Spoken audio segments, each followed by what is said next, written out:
നമസ്കാരം. കേരളത്തിൽ തദ്ദേശ തെരഞ്ഞെടുപ്പുകൾ നടക്കാനിരിക്കെ പ്രത്യേക തീവ്ര പുനഃപരിശോധന അസാധ്യമാണെന്ന് സംസ്ഥാന തെരഞ്ഞെടുപ്പ് ഓഫീസർ അറിയിച്ചിട്ടും SIR പ്രക്രിയ ഉടനടി നടപ്പാക്കിയേ തീരൂ എന്ന് നിർബന്ധം പിടിക്കുകയാണ് തെരഞ്ഞെടുപ്പ് കമ്മീഷൻ. എന്തിനാണ് ഈ വിഷയത്തിൽ ഇത്ര വാശി കാണിക്കുന്നത് എന്ന ചർച്ചകളും ഇതിനോടകം തന്നെ സജീവമാണ്. തെരഞ്ഞെടുപ്പ് കമ്മീഷൻ കൊണ്ടുവരുന്ന SIR എന്താണ്? അതെങ്ങനെയാണ് പല സംസ്ഥാനങ്ങളെയും മോശമായി ബാധിക്കുന്നത്? പ്രതിപക്ഷം എന്തുകൊണ്ടാണ് അതിനെതിരെ ആരോപണം ഉയർത്തുന്നത്? നമുക്ക് നോക്കാം. ഇന്ത്യൻ ജനാധിപത്യത്തിന്റെ അടിസ്ഥാനമായിട്ടുള്ള വോട്ടർ പട്ടികയെ കുറ്റമറ്റതും പൂർണ്ണവുമാക്കുന്നതിനായി തെരഞ്ഞെടുപ്പ് കമ്മീഷൻ നടപ്പാക്കാൻ പോകുന്ന സുപ്രധാനമായ ഒരു പ്രക്രിയയാണ് SIR അഥവാ സ്പെഷ്യൽ ഇന്റൻസീവ് റിവിഷൻ, സമഗ്ര വോട്ടർ പട്ടിക പരിഷ്കരണം എന്ന് നമുക്ക് മലയാളത്തിൽ പറയാം. നിലവിലെ വോട്ടർ പട്ടികയിലെ പിഴവുകൾ തിരുത്താനും അർഹരായ പൗരന്മാരെ ഉൾപ്പെടുത്താനും അയോഗ്യരെ ഒഴിവാക്കാനും ലക്ഷ്യമിട്ടിട്ടുള്ള ഒരു പ്രത്യേക തീവ്ര ക്യാമ്പയിനാണ് ഇത്. വോട്ടർ പട്ടികയുടെ വിശ്വാസ്യത ഉറപ്പാക്കുക എന്നതാണ് SIRന്റെ പ്രാഥമിക ലക്ഷ്യം. 2026 നിയമസഭാ തെരഞ്ഞെടുപ്പ് നടക്കാനിരിക്കുന്ന കേരളം, തമിഴ്നാട്, പശ്ചിമ ബംഗാൾ, ആസാം, പുതുച്ചേരി തുടങ്ങിയ സംസ്ഥാനങ്ങൾ ഉൾപ്പെടെ രാജ്യവ്യാപകമായി ഇത് പല ഘട്ടങ്ങളിലായിട്ടാണ് നടപ്പാക്കുന്നത്. ഈ പ്രക്രിയയിൽ ഒരു നിശ്ചിത യോഗ്യതാ തീയതിയിൽ 18 വയസ്സ് പൂർത്തിയാക്കുന്ന എല്ലാവരെയും വോട്ടർ പട്ടികയിൽ ഉൾപ്പെടുത്തും. ഇതിനായി ബൂത്ത് ലെവൽ ഓഫീസർമാർ വീടുകൾ തോറും കയറിയിറങ്ങി വിവരശേഖരണം നടത്തുകയും വേണം. മരിച്ചുപോയവർ, അതുപോലെ സ്ഥലം മാറിപ്പോയവർ, ഒരേ വ്യക്തിയുടെ പേര് ഒന്നിലധികം സ്ഥലങ്ങളിൽ വന്നത് തുടങ്ങിയ ഒഴിവാക്കേണ്ട പേരുകളൊക്കെ കണ്ടെത്തി പട്ടികയിൽ നിന്ന് നീക്കം ചെയ്യുക എന്നതും ഈ പ്രക്രിയയുടെ പ്രധാന ഭാഗമാണ്. തെരഞ്ഞെടുപ്പ് കമ്മീഷൻ നിശ്ചയിച്ച സമയക്രമം അനുസരിച്ച് ആദ്യം കരട് വോട്ടർ പട്ടിക പ്രസിദ്ധീകരിക്കും. ഈ കരട് പട്ടികയിൽ പൊതുജനങ്ങൾക്ക് അവരുടെ അവകാശവാദങ്ങളും അതുപോലെ തന്നെ ആക്ഷേപങ്ങളും സമർപ്പിക്കാൻ അവസരമുണ്ടാകും. ഉദാഹരണത്തിന് പേര് ചേർക്കൽ അപേക്ഷിക്കാവുന്നതാണ്. അതേപോലെ തന്നെ അല്ലെങ്കിൽ പട്ടികയിലുള്ള ആരുടെയെങ്കിലും പേര് അയോഗ്യത കാരണം ഒഴിവാക്കണമെന്നും ആവശ്യപ്പെടാം. ഈ അപേക്ഷകളും ആക്ഷേപങ്ങളും ബൂത്ത് ലെവൽ ഓഫീസർമാർ വിശദമായി പരിശോധിച്ച് തീർപ്പാക്കിയ ശേഷമാണ് അന്തിമ വോട്ടർ പട്ടിക പ്രസിദ്ധീകരിക്കുന്നത്. ഈ അന്തിമ പട്ടികയാണ് വരാനിരിക്കുന്ന തെരഞ്ഞെടുപ്പുകൾക്ക് അടിസ്ഥാന രേഖയായിട്ട് ഉപയോഗിക്കുക.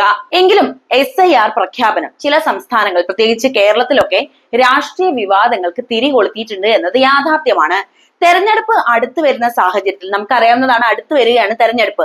ഇങ്ങനെ തിരക്കിട്ട് ഈ പരിഷ്കരണം നടപ്പാക്കുന്നതിനെതിരെ പ്രതിപക്ഷ കക്ഷികൾ ആശങ്കകൾ പ്രകടിപ്പിച്ചാണ് സംഭവം. കൂടാതെ വോട്ടർ പട്ടികയിൽ ഉൾപ്പെടുന്നവരുടെ പൗരത്വം സംബന്ധിച്ച് ചില പുതിയ കോളങ്ങൾ എൻറോൾമെന്റ് ഫോമുകളിൽ ഉൾപ്പെടുത്തിയതും വലിയ ചർച്ചകൾക്ക് വഴിവെച്ചിട്ടുണ്ട്. പൗരത്വം പരിശോധിക്കാൻ തെരഞ്ഞെടുപ്പ് കമ്മീഷന് അധികാരമുണ്ടോ എന്ന ചോദ്യം സുപ്രീം കോടതിയുടെ പരിഗണനയിലാണ് ഇപ്പോഴും ഉള്ളത്. എല്ലാ തർക്കങ്ങൾക്കും അപ്പുറം ഇന്ത്യൻ ഭരണഘടനയുടെ ആർട്ടിക്കിൾ 324 പ്രകാരം തങ്ങൾക്കുള്ള അധികാരം ഉപയോഗിച്ച് വോട്ടവകാശമുള്ള ഒരാൾ പോലും ഒഴിവാക്കപ്പെടാതിരിക്കാനും അയോഗ്യരായ ആരും ഉൾപ്പെടാതിരിക്കാനും ഈ സമഗ്രമായ പ്രക്രിയയിലൂടെ തെരഞ്ഞെടുപ്പ് കമ്മീഷൻ ശ്രമിക്കുന്നുണ്ട്. എന്തുകൊണ്ടാണ് SIRനെതിരെ പലതരത്തിലുള്ള വിമർശനങ്ങൾ ഉയർന്നു വരുന്നത് എന്നത് നമുക്ക് നോക്കാം. SIR ഒരു സാധാരണ സാങ്കേതിക പ്രക്രിയയാണെന്ന് തെരഞ്ഞെടുപ്പ് കമ്മീഷൻ വ്യക്തമാക്കിക്കൊണ്ടിരിക്കുമ്പോഴും ഇതിനെതിരെ ശക്തമായ രാഷ്ട്രീയ വിമർശനങ്ങളും അതുപോലെ തന്നെ പൊതുവായിട്ടുള്ള ആശങ്കകളും ഉയർന്നു വന്നിട്ടുണ്ട്. പ്രധാനമായും തെരഞ്ഞെടുപ്പ് അടുത്തിരിക്കുന്ന സംസ്ഥാനങ്ങളിൽ തിരക്കിട്ട് ഈ പ്രക്രിയ നടപ്പാക്കുന്നതിലെ സമയക്രമമാണ് ഒരു പ്രധാന വിമർശനം. ഭരണകക്ഷിക്ക് രാഷ്ട്രീയ നേട്ടമുണ്ടാക്കാൻ വോട്ടർ പട്ടികയിൽ കൃത്രിമം കാണിക്കാനുള്ള വോട്ട് മോഷണ തന്ത്രമായി ഇതിനെ പ്രതിപക്ഷ കക്ഷികൾ ആരോപിക്കുന്നുണ്ട്. രണ്ടാമതായി, വോട്ടർമാർ തങ്ങളുടെ വിവരങ്ങൾ വീണ്ടും സ്വീകരിക്കുന്നതിനായി പൗരത്വം തെളിയിക്കുന്നതിനുള്ള ഒരു കടുപ്പമേറിയ രേഖകൾ സമർപ്പിക്കേണ്ടി വരുമെന്നത്, അല്ലെങ്കിൽ അങ്ങനെ സമർപ്പിക്കേണ്ടി വരുമോ എന്ന ചോദ്യവും ഇവിടെ പ്രശ്നമാണ്. ജനന സർട്ടിഫിക്കറ്റുകൾ പോലുള്ള രേഖകൾ ഇല്ലാത്ത ദരിദ്രരായിട്ടുള്ള കുടിയേറ്റ തൊഴിലാളികളായിട്ടുള്ള പാർശ്വവൽക്കരിക്കപ്പെട്ട വിഭാഗക്കാരൊക്കെ, ന്യൂനപക്ഷങ്ങളൊക്കെ തന്നെ, സ്ത്രീകൾ എന്നിവരുടെ ഒക്കെ പേരുകൾ പട്ടികയിൽ നിന്ന് തെറ്റായി നീക്കം ചെയ്യപ്പെടാൻ സാധ്യതയുണ്ട് എന്നതാണ് പ്രധാനപ്പെട്ട ഒരു കാരണം. ഇത് വലിയൊരു ആശങ്കയുമാണ്. കൂടാതെ വോട്ടർ പട്ടികയുടെ കൃത്യത ഉറപ്പാക്കേണ്ട ഭരണകൂടത്തിന്റെ ഉത്തരവാദിത്തം വ്യക്തിഗത വോട്ടർമാരിലേക്ക് മാറ്റുന്നു എന്നും പഴയ വോട്ടർ പട്ടികയുമായി ബന്ധം സ്ഥാപിക്കണമെന്ന നിബന്ധന സാർവത്രിക വോട്ടവകാശ തത്വത്തിന് എതിരാണെന്നും വിമർശകർ ചൂണ്ടിക്കാണിക്കുന്നുണ്ട്. ബീഹാറിൽ നടന്ന SIRന്റെ ആദ്യഘട്ടത്തിൽ ലക്ഷക്കണക്കിന് പേരുകൾ പട്ടികയിൽ നിന്ന് കുറഞ്ഞത് ഈ വിമർശനങ്ങൾക്ക് ശക്തി പകരുകയും അതുപോലെ തന്നെ സുതാര്യതയില്ലായ്മയുടെ പേരിൽ സുപ്രീം കോടതിക്ക് ഇടപെടേണ്ടതായി വരികയും ചെയ്തിട്ടുണ്ടായിരുന്നു. സമീപകാല സംഭവങ്ങളുടെ പശ്ചാത്തലത്തിൽ SIR അതായത് സ്പെഷ്യൽ ഇന്റൻസീവ് റിവിഷൻ അഥവാ സമഗ്ര വോട്ടർ പട്ടിക പരിഷ്കരണത്തിനെതിരെ പ്രതിപക്ഷം ഉന്നയിക്കുന്ന ശക്തമായ വിമർശനങ്ങളെ നമുക്ക് വിശദമായിട്ട് മനസ്സിലാക്കേണ്ടതുണ്ട്.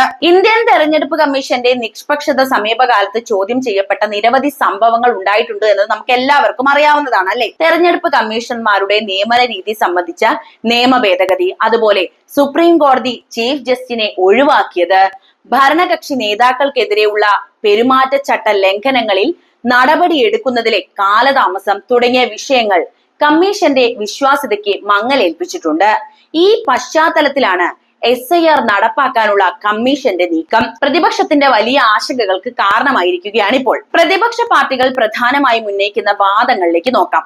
SIR എന്നത് വോട്ടർ പട്ടിക ശുദ്ധീകരിക്കുന്നതിനുള്ള ഒരു സാധാരണ ഭരണപരമായ നടപടിയല്ല, മറിച്ച് ഭരണകക്ഷിക്ക് അതായത് BJPക്ക് അനുകൂലമായി വോട്ട് തട്ടിപ്പ് നടത്താനുള്ള ഗൂഢാലോചനയായിട്ടാണ് അവർ നോക്കിക്കാണുന്നത്. ബീഹാറിൽ നടന്ന ആദ്യഘട്ട SIRൽ ലക്ഷക്കണക്കിന് വോട്ടർമാരുടെ പേരുകൾ ഒഴിവാക്കപ്പെട്ടത് പ്രതിപക്ഷത്തിന് സ്വാധീനമുള്ള ദരിദ്രർ, ന്യൂനപക്ഷങ്ങൾ, പിന്നാക്ക വിഭാഗങ്ങൾ എന്നിവരെ ലക്ഷ്യമിട്ട് വോട്ടവകാശം നിഷേധിക്കാനുള്ള ശ്രമമായിട്ടാണ് വ്യാഖ്യാനിക്കപ്പെടുന്നത്. വോട്ട് മോഷണം എന്ന ശക്തമായ ആരോപണമാണ് കോൺഗ്രസ് ഉൾപ്പെടെയുള്ള പ്രതിപക്ഷ സഖ്യങ്ങൾ ഇപ്പോൾ BJPക്ക് നേരെ ഉയർത്തുന്നത്. തെരഞ്ഞെടുപ്പ് കമ്മീഷൻ കേന്ദ്ര സർക്കാരിന്റെ കളിപ്പാവയായി പ്രവർത്തിക്കുന്നുവെന്ന് ചില നേതാക്കൾ തുറന്നടിക്കുകയും ഇന്ന് ഗവൺമെന്റ് വോട്ടർമാരെ തിരഞ്ഞെടുക്കുന്നു എന്ന തരത്തിലുള്ള വിമർശനങ്ങൾ ഉന്നയിക്കുകയും ചെയ്തിട്ടുണ്ട്. കൂടാതെ SIR നടപ്പാക്കുന്ന സമയം വലിയ ചോദ്യചിഹ്നമാണ്.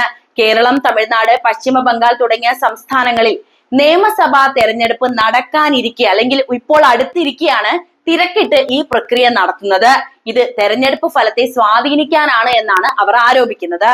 വോട്ടർ പട്ടികയിലുള്ള എല്ലാവരും വീണ്ടും രേഖകൾ സമർപ്പിക്കേണ്ടി വരുന്ന സാഹചര്യം കുടിയേറ്റ തൊഴിലാളികൾക്കും അതുപോലെ രേഖകൾ കയ്യിലില്ലാത്തവർക്കും വോട്ടവകാശം നഷ്ടപ്പെടുത്താൻ കാരണമാകുമെന്നും ഇത് ജനാധിപത്യപരമായ സാർവത്രിക വോട്ടവകാശ തത്വത്തിന് വിരുദ്ധമാണെന്നും വിമർശകർ ചൂണ്ടിക്കാണിക്കുന്നു.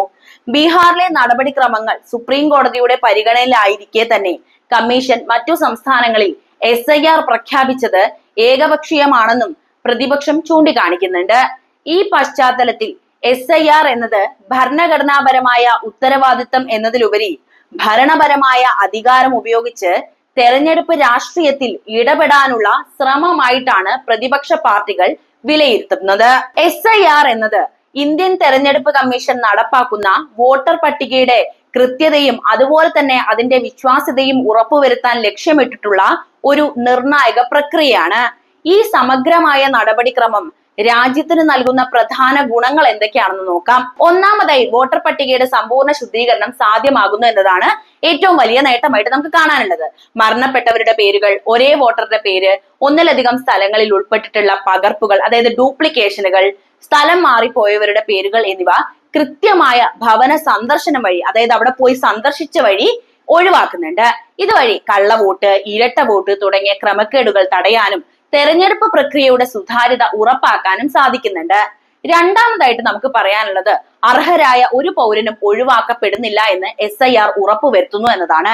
ബൂത്ത് ലെവൽ ഓഫീസർമാർ വീടുകൾ തോറും കയറി ഇറങ്ങി വിവരശേഖരണം നടത്തുന്നതിലൂടെ 18 വയസ്സ് പൂർത്തിയാക്കിയതോ ഉടൻ പൂർത്തിയാക്കുന്നതോ ആയ പുതിയ വോട്ടർമാരെ കണ്ടെത്തി ഇതേ പട്ടികയിൽ ചേർക്കാൻ അവസരവും സൃഷ്ടിക്കുന്നുണ്ട്. അതുപോലെ തന്നെ പട്ടികയിൽ ഉൾപ്പെട്ടിട്ടും വിവരങ്ങളിൽ പിഴവുകളുള്ള തിരുത്തലുകളും ഈ സമയത്ത് നടത്താനാകും. മൂന്നാമതായി ഇത് തെരഞ്ഞെടുപ്പ് നടത്തിപ്പിന്റെ കാര്യക്ഷമതയും അതുപോലെ തന്നെ വിശ്വാസ്യതയും വർദ്ധിപ്പിക്കുന്നു എന്ന കാര്യമാണ്. കൃത്യതയുള്ള വോട്ടർ പട്ടിക ലഭിക്കുന്നതിലൂടെ പോളിംഗ് സ്റ്റേഷനുകളുടെ ക്രമീകരണം, ഇലക്ട്രോണിക് വോട്ടിംഗ് യന്ത്രങ്ങളുടെ വിന്യാസം, തെരഞ്ഞെടുപ്പ് ഉദ്യോഗസ്ഥരുടെ വിനിയോഗം എന്നിവയെല്ലാം എളുപ്പമാവുകയും അതുപോലെ തന്നെ തെരഞ്ഞെടുപ്പ് പ്രക്രിയയുടെ ചെലവും വലിയ സമയവും കുറയുകയും ചെയ്യുന്നുണ്ട്. ഇത് വലിയൊരു ഉപകാരമാണ് അല്ലെ. ചുരുക്കി പറയുകയാണെങ്കിൽ SIR ഒരു രാജ്യത്തിന്റെ ജനാധിപത്യപരമായ അടിത്തറ ശക്തിപ്പെടുത്തുകയും ഓരോ വോട്ടും കൃത്യവും നീതിയുക്തവുമാണെന്ന് ഉറപ്പാക്കുകയും ചെയ്യുന്ന ഒരു പ്രക്രിയയാണ്. പക്ഷേ ഇത് മനസ്സിലാക്കാൻ പ്രതിപക്ഷ പാർട്ടികൾക്ക് സാധിക്കുന്നില്ല എന്നതാണ് യാഥാർത്ഥ്യം. ഇതിലെ നിങ്ങളുടെ നിലപാട് എന്താണ്? ഇത് നടപ്പിലാക്കണമെന്ന് നിങ്ങൾ കരുതുന്നുണ്ടോ? നിങ്ങളുടെ അഭിപ്രായം എന്തായാലും കമന്റ് ആയിട്ട് രേഖപ്പെടുത്തണേ.